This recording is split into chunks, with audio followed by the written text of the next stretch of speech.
So the biggest thing when you're working from home, as far as trying to figure out that lifestyle and how to stay disciplined, it is hard and the struggle is real, and I live it every day because I already worked from home, so I know how that goes. But really, I feel like the key is to separate where you relax and hang out with family and where you work. So having a dedicated space or some sort of divider, put a bookshelf in between maybe your desk and, the couch, or curtain, but try to maybe stay near a window so you have some natural light. Anything you can do to kind of create like a separate zone would be great, because I think it helps your brain kind of switch on and off from what your tasks are. So unless you're type A, super self-disciplined, which a lot of us are not, then set up your atmosphere and your furniture to kind of train your brain, so then you don't really have to think about what you're doing. Your body will kind of automatically go into that zone when it gets in that space. Hi all you cool cats and kittens, it's Matt here, and I just want to get you a book that will help you get through this difficult time period. A book recommendation is Stillness is the Key by Ryan Holiday. It's a really good book that is broken up into mind, body, and spirit, and it has a lot of great wisdom from 2,000 years ago, and it really focuses on how to get your mind right, how to help think during these stressful time periods, and it's really great for anything that you're dealing with in your life. How we make these just strips of paper, have stuff on them, and what we do. And we do stuff that's nice to us or other people. Then we write something, and we write the nice things that we did on these strips of paper. Then we try to make a chain out of all the ones we did. What we're gonna do with this chain is we're gonna hang it along the ceiling to make it look really cool. And let me count. 1, 2, 3, 4, 5, 6, 7, 8, 9. Hi, I'm Trevor, Kara's brother and owner of View High Productions. I'm going to give you some gardening tips that you can do while you're in quarantine. I'm going to teach you how to grow your own lettuce and tomatoes from veggies you bought from the store, so you don't have to go to the nursery. So, if you have lettuce that you bought from the grocery store, you're going to take a few inches off the base, chop it off, and then place it into a bowl of water. Change the water every few days, and in a week, you'll have some new growth right here.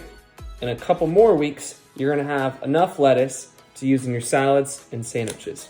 There are so many veggies you can do this same process where you can grow them from seed, propagate them, all store-bought veggies, make your own plants. That way you're not having to go to the grocery store as much, and it's a fun experiment if you have kids at home and you need something to do.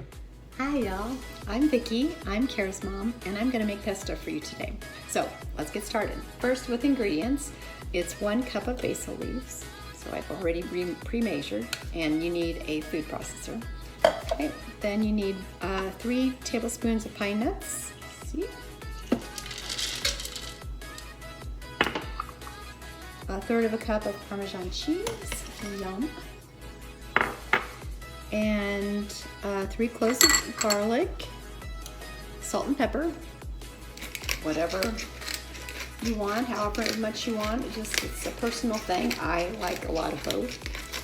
And I also freeze it, which is awesome. You can freeze it for 3 to 4 months, or you can keep it in the fridge for a week and it's fine. All right, and then I just need a third cup of olive oil right here. So put the top on. I don't put the olive oil in until I've already started. So and one thing too, when you put the olive oil in, I pour it slow because it just makes it creamier. Okay, it's as easy as that. See, it's very creamy and green and yummy. I've got a piece of bread here. I'm gonna put a little on.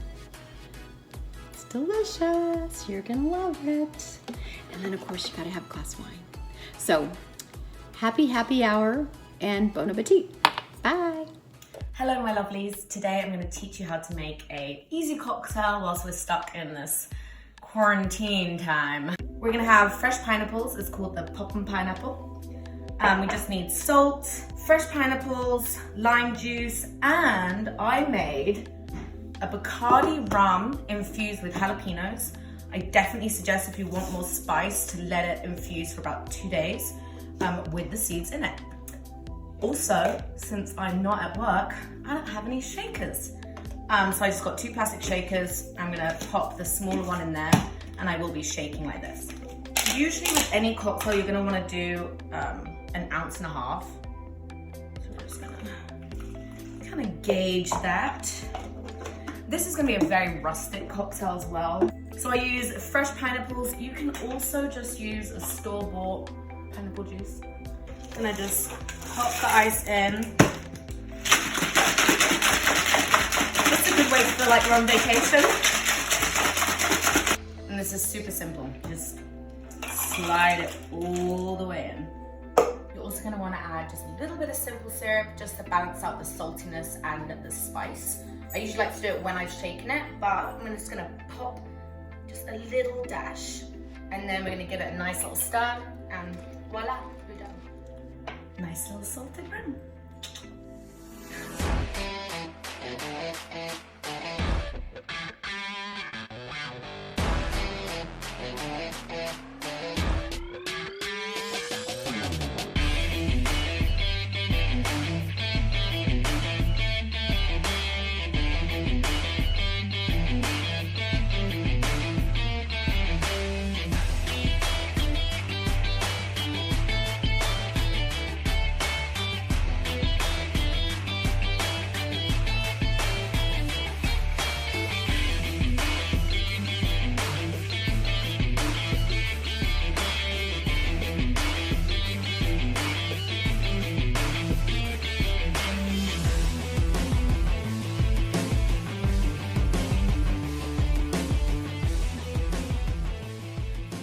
The design process is actually really easy to do virtually anyway. Most of the steps are done from my home office regardless, so if you've been staring at things that you just don't love in your house now that you're there all the time, realizing that maybe the push to get that project done is more of a need now than a dream or just a thought, and you want to get that started, I actually think now is really the best time, because why not have something to look forward to during this whole process, something to get excited about, to give us hope that we know that there's, a light at the end of the tunnel.